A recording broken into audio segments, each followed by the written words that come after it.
Welcome on in, one and all. My name is Just James. Welcome back to the channel. Today I'm going to run through a lot of questions that I get asked frequently on the Mirror Myers videos. I don't want to call this a guide, but it is going to be a everything you need to know sort of deal. This is, of course, my own opinion, and they may not line up with what your opinion is or what somebody else's opinion is. This is purely my view on the most fun way to play this build and some of the ways to counter it as well. Before we get into today's video, we have just hit 10,000 subscribers on YouTube, and I just wanted to take a moment to say thank you to everyone who's enjoyed the videos, to everyone who's chosen to subscribe. I cannot thank you enough. If you do enjoy any of my content, please do feel free to share it with anybody. Subscribe, hit the notifications if you want to get notified when new content goes live. All that good stuff. Drop a comment, let me know what sort of stuff you'd like to see, maybe other than Mirror Myers. But the main thing is thank you. Thank you all for enjoying the content. However, without any further ado, let's jump into everything you need to know about Scratched Mirror Myers.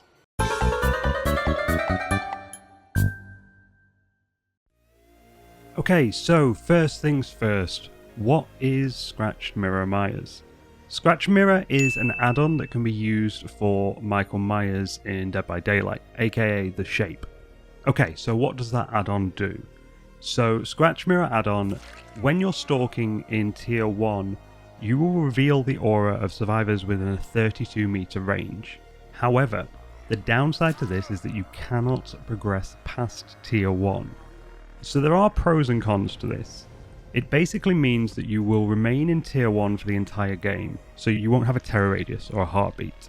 However, it does mean that your movement speed is 105%. So you're only just quicker than survivors, but you're still extremely slow.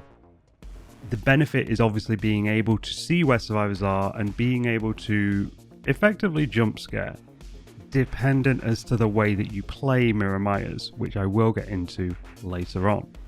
Of course, this is only one add-on, so it is a personal preference as to which add-on you would like to pair with the Scratch Mirror.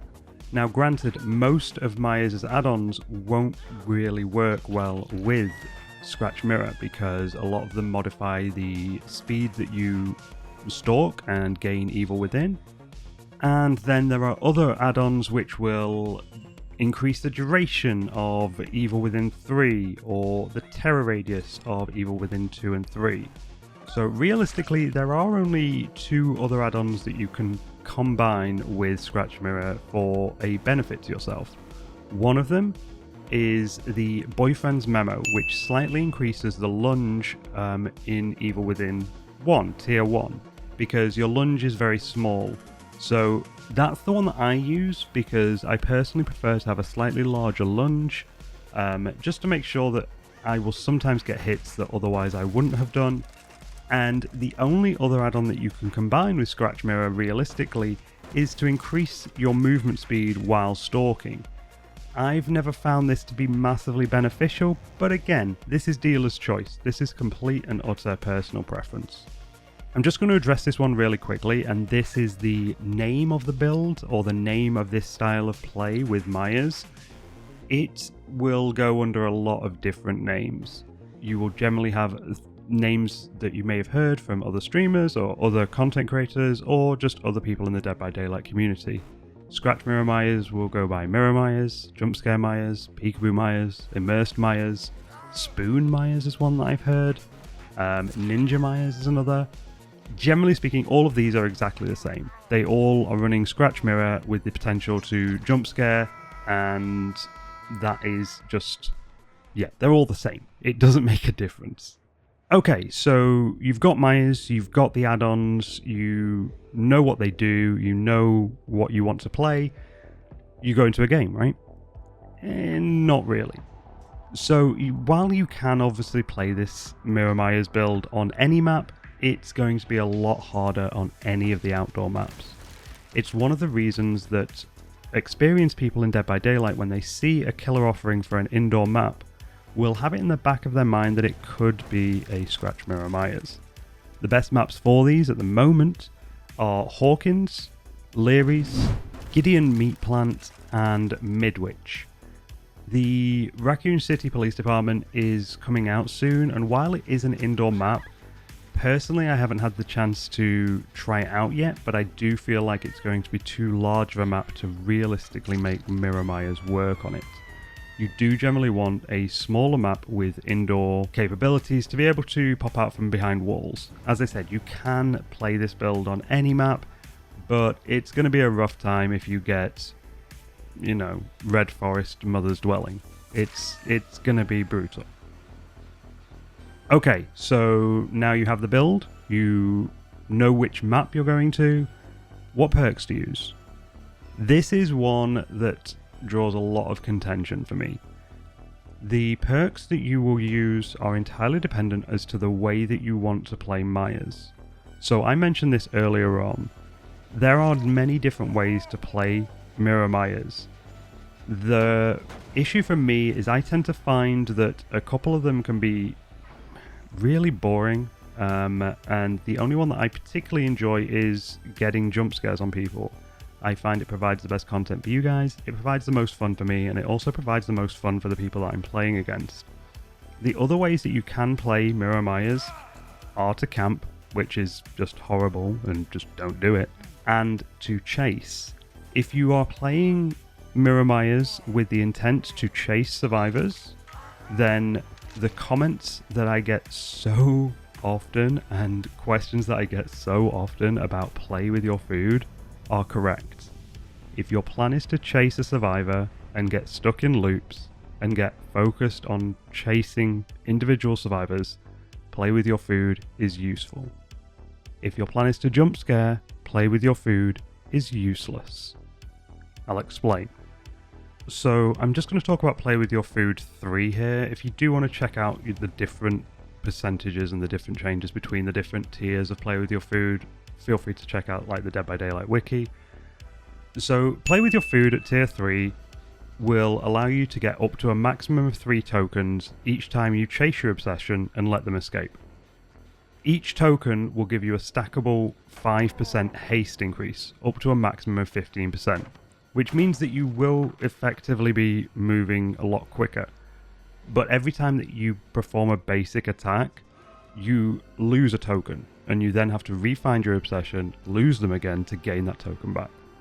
It takes up a lot of time, and it takes up a lot of energy for chasing a survivor. You will all have seen in a lot of my videos that I will completely and utterly leave a survivor alone if I feel like the chase is going on too long. I will spend my time trying to figure out where they're going to go so that I can jump scare them instead. It's one of the reasons that I have never ran Play With Your Food on any of my builds, because I have no interest in chasing a survivor. It's not scary, it's not fun. I would rather leave them alone, let them gain a false sense of security, and pop out at a random time and make them shit themselves. That is my entire game plan. It has been, it will always be that. Please stop telling me to run Play With Your Food. Stop it. Before I get into what I feel is the best build for Mirror Myers, I just want to touch on one other perk that keeps getting mentioned, and that's Monitor and Abuse. Now, a couple of years ago, you used to have to run Monitor and Abuse to get Myers' terror radius in tier 1 down to 0. They changed this in the game when they brought in the undetectable status effect. I believe it was when the Freddy rework came in that we got new status effects, and one of them is undetectable, which means that you have 0 terror radius. Myers in tier 1 has undetectable, which means you do not need Monitor and Abuse. You will not decrease your terror radius at all. It will effectively give you no benefit whatsoever, and you're wasting a perk slot. Okay, so what is the best perk loadout to use? So personally for me, it's all about managing time. The best perk that I feel for this is Ruin to start off with. For those of you that don't know what Ruin is a hex totem that can be cleansed, And whenever a survivor isn't working on a generator, that generator will start regressing at 200% at tier 3.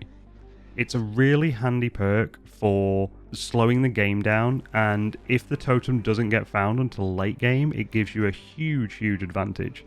The flip side of this and the risk is that your totem could get found very quickly. To combat this, I also run Hex Haunted Ground. Hex Haunted Ground is another hex totem that will place 2 hex totems on the map, and if a survivor cleanses one of the 2 hex totems, the other one will become a dull totem, and all survivors will gain the exposed status, so they're a 1 hit down for 60 seconds. It's really handy to have that sort of power up just for a short amount of time when survivors are looking to cleanse your ruin. The third and last hex totem that I run is Hex Undying. Now, Hex Undying grants you the ability to see survivors' auras if they are next to a dull totem, which doesn't really come into effect a lot with the Mirror Myers games, because when you start the match you have 4 lit totems and only 1 dull totem. The main point of Undying, however, is that whichever hex totem gets cleansed first, Undying takes its place. So if they cleanse your ruin, Undying goes first. Now, the other major benefits of Undying is if they cleanse your haunted grounds first, Undying is the one that goes first, but the survivors still get exposed for 60 seconds. This is why in a fair few videos you will have seen haunted grounds proc twice in the same match. It can really swing the match into your favour, give you a huge snowball effect, and also just gives you that extra time to really prepare your jump scares. The last perk that I run in combination with all of these is Discordance. And again, this is another perk that people have questioned before, saying, why do you need Discordance when you have Mirror Myers and you can see the survivors all the time? For those of you that don't know, Discordance will notify you if 2 or more survivors are working on the same generator, and it will highlight that generator in yellow. This is anywhere on the map. As Mirror Myers, you only have a vision for survivors' auras within a 32-meter radius. It's not as huge as people seem to think. Discordance will allow you to know if there are 2 survivors working on a gen on the opposite side of the map. If you still have Ruin activated, that means it gives you time to head over to that gen, try and push them off the gen, and let Ruin do its thing. On the subject of map control and being able to see across the map, it brings us really nicely into the next point, which is how far can you see the aura of survivors? A lot of survivors tend not to realize the distance as to which they can be seen. Especially on Midwich, I've had many survivors complain that I could see them everywhere at all times, and it just isn't true. The aura that you were able to see is 32 meters. Now, don't take this as gospel fact, scientific data. I have done the best that I can do to try and illustrate how far you can actually see as Mirror Myers on the 4 maps that we have spoken about. The 32 meter range, it's only in front of you, so you can't see a full 360 unless you're stood in the middle of the map spinning round. So to give you an idea, that I've stood at the corner of each map to give you a rough idea as to how far a Mirror Myers can see, so that you know roughly the distance that you can get to, and especially with a survivor being hooked or somebody being downed, you'll know roughly as to how far and if you're within the area that Myers can see you. It can really help out if you have a rough idea. Okay, that's all well and good, James, but I play Survivor, I'm not playing Killer. How do I counter a Mirror Myers if you can see everywhere at all times? Experienced players of Dead by Daylight will know that there is definitely a way to counter Mirror Myers. They know how to loop, they know how to make the most out of every pallet, every window, every vault, everything. And there are many games where I will get absolutely destroyed as Mirror Myers. And that's fine, it happens. One of the best counters to Mirror Myers is not something that you can prepare for, and that is Spine Chill, because Spine Chill will give you a notification to let you know if the killer is looking at you within a certain radius. It's annoying to play against, but it is a great counter against Mirror Myers. The other way of playing against Mirror Myers are just playing smarter in regards to don't run around injured. If you're injured, you're susceptible to getting insta-down from around a corner. Where you can, heal up, whether it be with your teammates, whether it be self-care, whether it be from a med kit. The only thing that you need to make sure is that when you're doing that, try and do it in an open area where you can see all around you. If it's on a corridor, it means that you can have good line of sight. If it's on a corner of a corridor, even better, because you know exactly where somebody's going to be coming from. If you do it in a blind spot round a corner where a normal killer maybe wouldn't check, that's not going to work against a Mirror Myers. As soon as you realize that you're playing against a Mirror Myers, you have to play smarter. The easiest way to play smarter is to focus on objectives. If you're doing a generator, you're progressing. If you know that somebody has just been injured, don't take it for granted that they are now being chased, because there's a lot of times where I will injure somebody to purely give the rest of the survivors a false sense of security, so they'll carry on working on generators and I can go and hit them. If you see somebody get hit, don't assume that you're safe to carry on M1ing, because you may get grabbed. The best thing if you come up against somebody using my build is to go for the totems. As risky as it is, I have had the games where I get destroyed, the survivors got 2 of the totems within the first minute. And if RNG is in your favor, those 2 totems will be Undying and Ruin, and you may not even proc Haunted Grounds. If that happens, it's relatively game over for Myers, because his map control just isn't there. He doesn't have the movement speed, he doesn't have the gen control. If you spread out and do separate gens and do solo gens, you will absolutely destroy a Mirror Myers. If you know that he starts chasing you, know your loops, know how long you can run him for, try to take up as much time as you can while your teammates do generators. That is the best way to counter a Myers.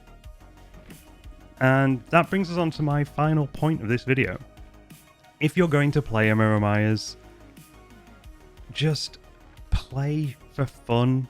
Realize that this isn't an OP build, this isn't a sweaty build, this isn't the build to go up against a 4-man Swift on comms in a competitive scene.